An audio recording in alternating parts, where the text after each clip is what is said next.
இந்த குர்த்தியை பார்த்தீங்கன்னா நான் மீஷோவில் ஆர்டர் பண்ணியிருந்தேன். இது பிக்சரில் பார்க்கும்போது ஆர்கன்ஸா குர்த்தின்னு நினச்சி தான் நான் ஆர்டர் பண்ணியிருந்தேன். ஆனால் நேரில் பார்க்கும்போது இது ஒரு க்ரீப் மெட்டீரியல் இருந்தது.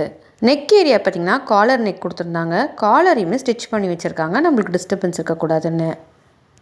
உள்ளே லைனிங் வச்சு ஸ்டிச் பண்ணியிருந்தாங்க. துணியோட குவாலிட்டியுமே நல்லா இருந்தது, ஸ்டிச்சிங்குமே ரொம்ப நல்லாவே பண்ணியிருந்தாங்க.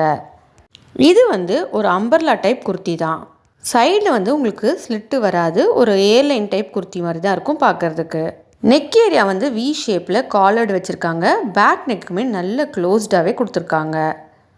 ஸ்லீவ்ஸ் பார்த்திங்கன்னா 3/4 ஸ்லீவ்ஸு. ஸ்லீவ்ஸில் உங்களுக்கு லைனிங் வராது, பாடி பார்ட்டில் மட்டும்தான் லைனிங் வச்சு ஸ்டிச் பண்ணியிருக்காங்க.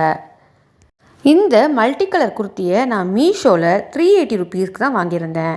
இந்த ப்ராடக்டோட லிங்க்கையும் கோடையும் கீழே இருக்க லாங் வீடியோ டிஸ்கிரிப்ஷனில் கொடுத்துருக்கேன். உங்களுக்கு வேணும்னா நீங்கள் ஆர்டர் பண்ண போகிறீங்கன்னா கண்டிப்பாக செக் பண்ணி பாருங்கள்.